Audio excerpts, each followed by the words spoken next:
이 말씀은 요한복음 2장 13절로 25절 말씀입니다.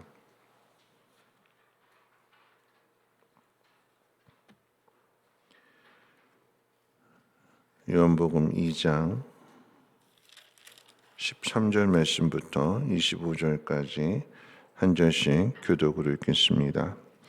유대인의 유월절이 가까운지라 예수께서 예루살렘으로 올라가셨더니 성전 안에서 소와 양과 비둘기 파는 사람들과 돈 바꾸는 사람들이 앉아 있는 것을 보시고 노끈으로 채찍을 만드사 양이나 소를 다 성전에서 내쫓으시고 돈 바꾸는 사람들의 돈을 쏟으시며 상을 엎으시고 비둘기 파는 사람들에게 이르시되 이것을 여기서 가져가라.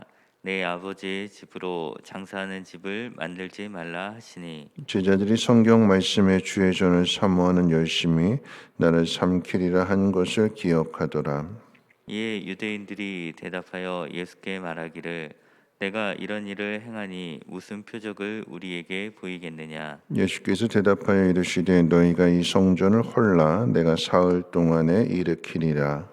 유대인들이 이르되 이 성전은 46년 동안에 지었거늘 내가 3일 동안에 일으키겠느냐 하더라. 그러나 예수는 성전된 자기 육체를 가리켜 말씀하신 것이라.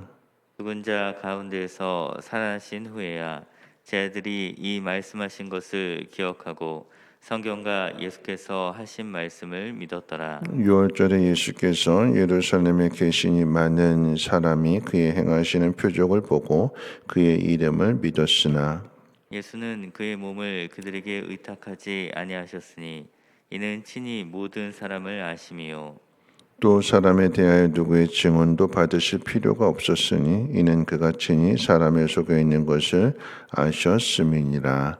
아멘.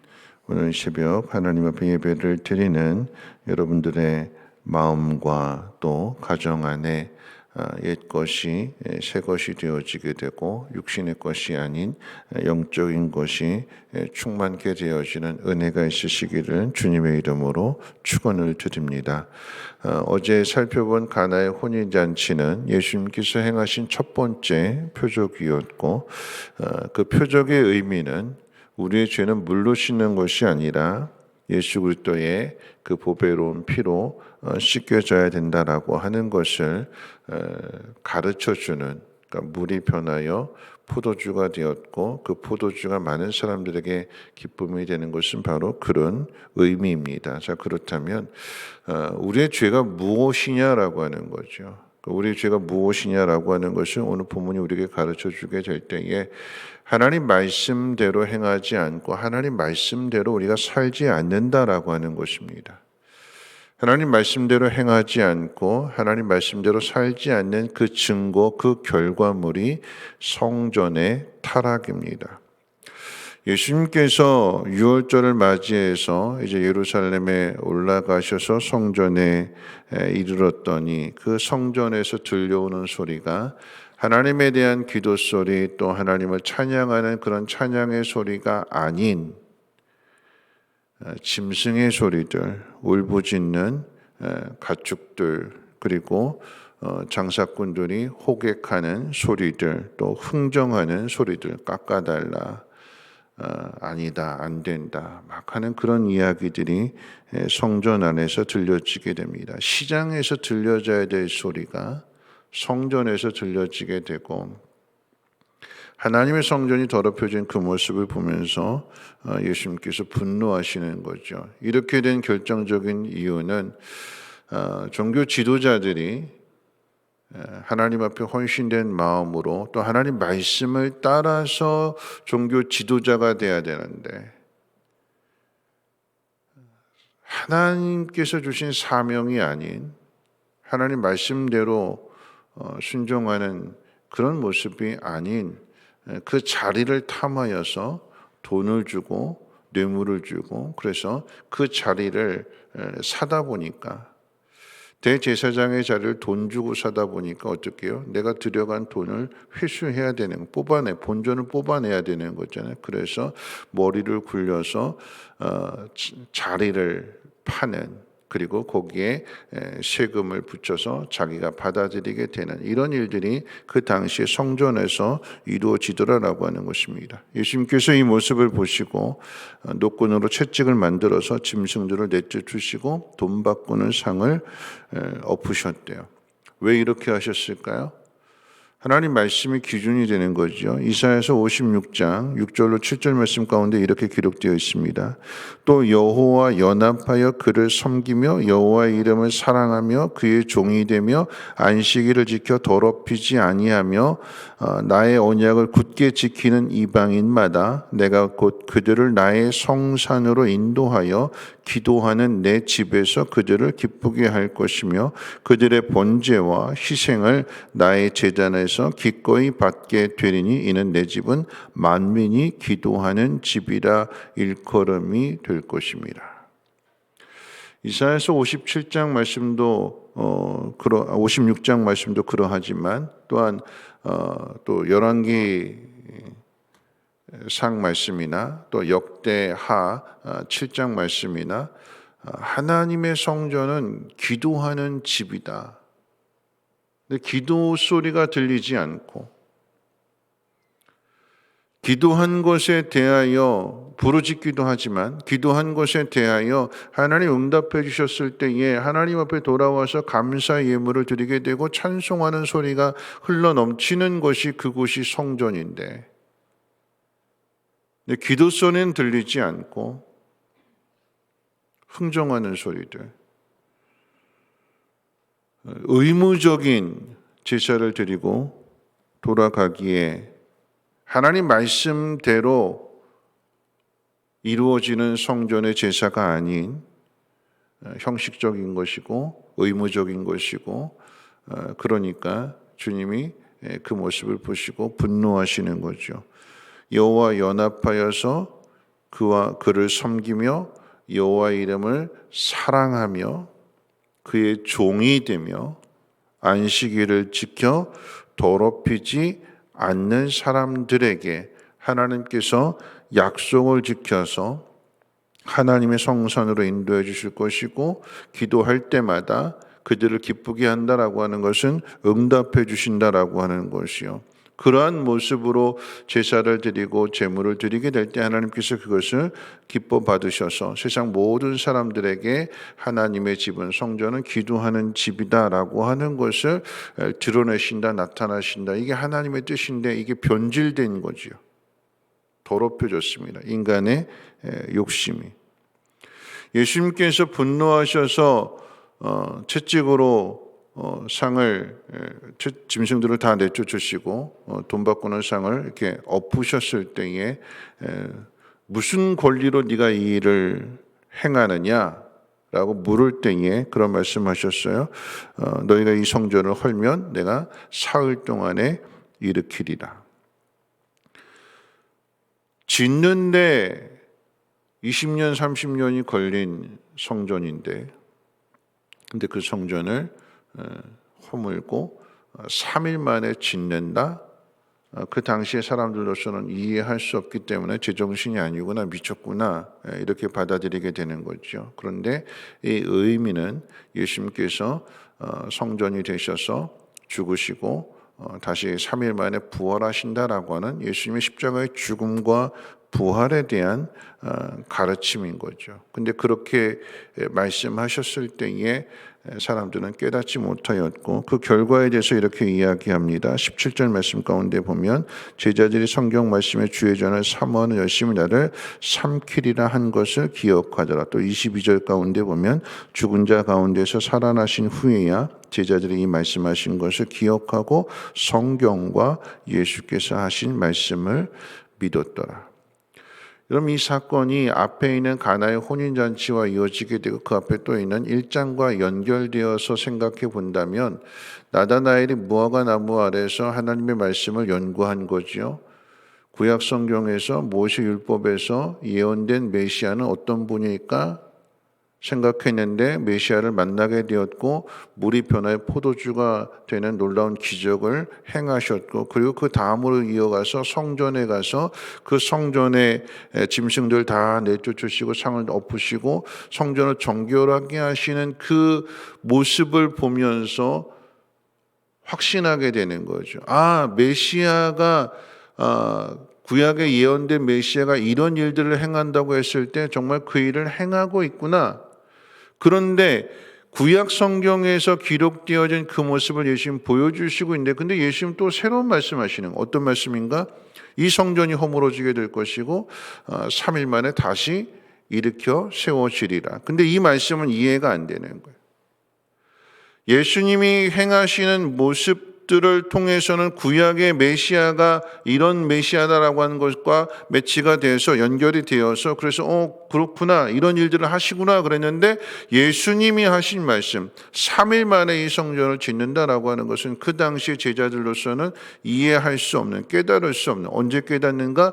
예수님 십자가의 죽음과 부활을 통해서 3일 만에 살아나신 사건을 통해서, 예수님께서 그때 말씀하신 것은 자기 몸을 죽으시고 다시 살아나시는 이것을 말씀하신 거였구나. 그리고 어떻게 해요? 성령께서 우리 안에 오시게 되니까 우리가 이제 성전이 되는 거였구나 라고 하는 것을 깨닫게 되더라라고 하는 것입니다. 저는 오늘 말씀을 생각해 보면서 예수님께서 행하신 일들 가운데 성경에 기록된 말씀 가지고 이야기를 한다면, 먼저 역대하 7장 16절 말씀 가운데 보면 이런 말씀이 기록되어 있어요. 성전 봉헌하면서 이제 하나님 주시는 말씀인데, 솔로몬에게 주신 말씀인데, 내가 이미 이 성전을 택하여 거룩하게 하고 내 이름을 영원히 있게 하였으며 내 눈과 내 마음이 여기에 있다, 이렇게 말씀하셨어요. 하나님께서 이 성전을 이미 택하셨고 거룩하게 하셨으며, 그리고 중요한 게 뭐냐면 영원히 있게 한다라고 말씀하셨어요. 영원히. 성전이 무너지는데요, 느부갓네살에 의해서, 바벨론에 의해서 성전이 불타 없어지게 되는데요, 디도 장군에 의해서 다시 성전이 또 무너지게 되는데요, 어떻게 영원히 있게 한다라고 말씀하셨을까요? 하나님의 말씀은 폐하여지는 것이 아니라, 구약의 율법이 신약 시대가 됨으로 인해서 폐하여 없어지는 것이 아니라, 하나님께서 주신 말씀은 영원한 말씀이에요. 영원한 말씀. 하나님이 세워주신 이 성전은 영원한 성전이에요. 인간의 죄로 인하여서 허물어지고 없어지고 폐하여지는 것이 아니라, 인간의 죄로 인해서 변질되어지고 더럽혀진 것에 대해 하나님께서 영원히 있게 하신다라고 말씀하셨기 때문에 이 성전을 무너지지 않는 성전으로 만드시기 위해서 예수님을 이 땅에 보내신 것이고, 예수님 십자가에 못 박혀 죽으시고, 그러함으로 우리의 죄가 씻겨지게 되고 성령께서 우리 안에 오심으로 인하여 우리가 거룩한 성전이 되는, 그래서 하나님이 영원히 우리와 함께 하시는, 그러면 하나님의 약속이 폐하여지는 것이 아니요, 하나님 말씀이 사라지는 것이 아니다라고 하는 것입니다. 그렇기 때문에 지금 예수님께서 이와 같은 거룩한 열심을 가지고 성전을 정결하게 하시는 일, 그리고 이 성전을 너희가 헐어라, 그러면 내가 3일 만에 다시 일으켜 세울 것이다 라고 하는 그 말씀을 그 당시에 제자들은 깨닫지 못하고 이해하지도 못했는데, 뒤에 가서 예수님이 하나님 말씀대로 순종하심으로 인하여서 이루신 그 일들을 통하여 어떻게 해요? 깨닫게 되더라, 알게 되더라. 우리는, 죄송한 표현인데, 소 귀에다 경이 있는 그런 말이 있잖아요. 속담이 있잖아요. 아무리 이야기해도 안 변할 것 같아요. 그러면 입만 아프고 내가 손해보는 것 같은데, 깨닫지 못한다 할지라도 주님은 그 일을 행하세요. 왜요? 뒤에 가서 깨닫게 될 것이기 때문에, 믿게 될 것이기 때문에. 그러면 오늘 이 하루하루의 삶의 모습 속에서 우리는 지금 당장의 결과가 나타나지 않는다 근심하고 걱정하고 염려하게 되지만 하나님 말씀은 살아있는 말씀이요 영원한 말씀이기 때문에 하나님 약속하신 것은 지키시는 거잖아요. 그럼 어떻게 해야 될까요? 오늘 우리에게 주어진 그 말씀 그대로 순종해야 돼요. 결과가 나타나지 않고 내가 손해보는 것 같다 할지라도 하나님의 응답이 이루어지지 않는다 하는 것처럼 보여질지라도 어떻게 해요? 지금 이해하지 못하는 것이 뒤에 가서 깨달아지게 될 거예요. 하나님 그 일을 행하십니다. 하나님 말씀은 변하지 않습니다. 인간이 죄로 인해서 그것을 더럽히고 무너뜨린다 할지라도 하나님은 약속하셨기에 영원히 있게 한다. 내 이름을 이곳에 영원히 두었다. 하나님 약속하셨기 때문에 하나님은 그 약속하신 바를 이루십니다. 그러면 어떻게 해야 될까요? 어제 말씀처럼 하나님 말씀 그대로 우리가 순종해야 되는 거죠. 그렇게 살아가야 되는 것입니다. 말씀을 마칠 텐데요. 하나님을 사모하는 마음으로 하나님 앞에 나와서 예배를 해야 되는 거잖아요. 하나님의 이름이 있기 때문에 내 집은 만민이 기도하는 집이라고 말씀하셨기 때문에 우리의 연약함을, 우리의 부족함을 하나님 전에 나와서 하나님께만, 오직 하나님께만 부르짖으며 구해야 되는 거죠. 비록 성전이 인간의 죄로 인해서 더럽혀졌고 그래서 무너지지만 하나님 그것으로 끝내지 않으시고 그렇게 무너진 성전을 예수 그리스도를 통해서 우리에게 찾아오셔서 우리 안에 거하시는, 그래서 어떻게 해요? 이전보다 더 좋은, 이전과는 비교할 수 없는 새 일을 행하시는 하나님이십니다. 어제 한 집사님이 오셔서 그런 이야기를 하셨어요. 올 2022년도 우리 표가 성경에서 답을 찾자. 좀 많이 힘들었는데 속상하고 화도 났는데 근데 그 말씀을 딱 듣고 성경을 봤대요. 말씀을 듣고 나서 성경을 보셨대요. 깨달아지더래요. 회개가 되더래요. 그리고 모든 게 다 내 탓이었구나. 나한테 문제가 있었구나. 그 전에는 상대방이 잘못됐고 다 원망하고 다 그랬던 것인데 하나님 말씀을 보면서 내가 잘못했구나 하는 것을 깨닫게 되니까 그때부터 마음이 편해지고 풀어지더래요. 하나님께서 우리의 마음을 다시 새롭게 하시는 거예요. 지극히 편협하고 내 중심적이고 나밖에 모르고 어떻게든지 이익이 되는 그런 삶을 살려고 했던 우리들을 다시 하나님 말씀 앞으로 돌아오게 하시고 이전보다 더 새롭게 하시는 하나님, 우리가 어떻게 살아가야 될까요? 그 하나님 말씀 그대로 믿고 그대로 살아가야 되는 거죠. 구약에서 메시아가 이럴 것이다 라고 했던 것을 보지만 그 주님이 이루실 것은 온전하게 깨닫지 못하는 뒤에 가서 깨닫게 되는 그때 주님은 그때를 위해서 계속해서 보여주시고 말씀해 주시고 가르쳐 주시고 우리를 인도해 가시는 것입니다.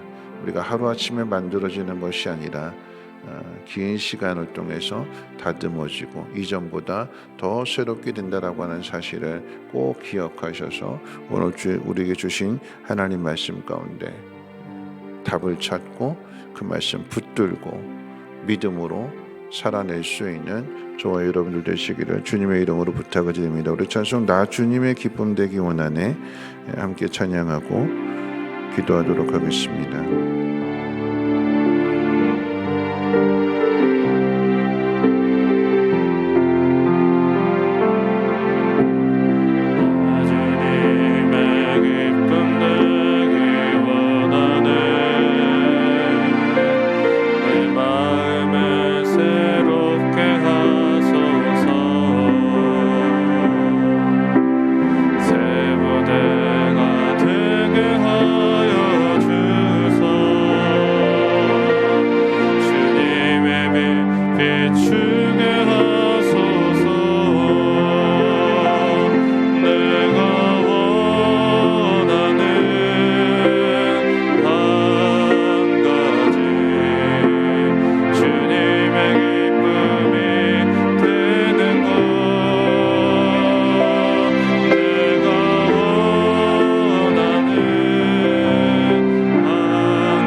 말씀 생각하며 함께 기도하시겠습니다. 하나님께서 우리에게 주신 모든 것들을 우리 마음속에 있는 죄가 자꾸 변질되게 만드는 거죠. 만민이 기도하는 집이라고 했는데 시장바닥을 만들어 놓는 것이 우리의 죄입니다. 그런데 하나님은 영원한 약속을 주셨어요. 내가 이것을 택했고 거룩하게 했고 내가 항상 함께한다. 그렇기 때문에 우리의 죄로 인해서 허물어지게 되지만 예수 그리스도를 통해서 이전보다 더 아름답게 더 새롭게 그 일을 행하시는 분이 하나님이십니다. 우리는 무엇을 믿어야 되는가? 내 눈앞에 주어진 환경이 아닌 하나님의 약속의 말씀을 믿으며 그 일이 이루어질 때까지 나아가야 되는 것이고, 보다 중요한 것이 있다면 하나님 나한테 기쁨이 좀 내주십시오. 아니요, 하나님은 원래 우리를 기뻐하셔요. 우리가 해야 될 일은 하나님 나 좀 기뻐해 주세요가 아니라 내가 어떻게 하면 하나님 앞에 기쁨이 될 수 있을까? 하나님 기뻐하시는 것이 무엇일까? 그 일을 행하게 될 때에 하나님 그 모습을 보시고 더 풍성한 것들로, 더 넘치는 것들로 채워주시지 않겠습니까? 오늘 이 새벽에 기도하실 때 하나님, 내가 하나님의 기쁨이 되게 하옵소서. 만민이 기도하는 집이라고 하는 이 성전을 하나님 이 코로나 시대에 잘 드러내게 하시고 우리 예배가 회복되게 하시고 하나님 중심의 삶을 살아가게 하옵소서. 말씀 속에서 늘 답을 찾으며 살아가게 해달라고 함께 통성으로 하나님 앞에 기도합니다. 거룩하신 하나님, 오늘 이 새벽에도 하나님 말씀을 듣습니다. 주님의 그 열심이 우리 안에도 있기를 원합니다. 하나님이 기쁨, 그리고 하나님 원하시는 일들, 하나님께서 약속하신 그 말씀들이 나를 통하여서 이루어질 수 있도록 하나님 내 마음을 새롭게 하여 주시옵소서. 내 안에 있는 이기적인 마음들, 욕심들, 내 속에 있는 죄가 하나님의 영광을 가졌다면 하나님 긍휼히 여겨 주시고, 하나님 오늘 이 말씀을 통하여서 주님 우리 가운데 찾아와 주셔서 다시 우리의 마음을 새롭게 하여 주시고 온전하게 하여 주시옵소서. 하나님을 기뻐하시는 것처럼 이제 우리도 하나님 기뻐하시는 일들을 이루게 도와주시옵소서. 하나님이 기쁨이 되기를 소망합니다. 하나님 이루시고자 하는 일들을 이루기를 소망합니다. 하나님 그리할 때에 하나님을 받아주시고 우리를 통하여서 하나님의 놀라운 능력 역사들이 나타나게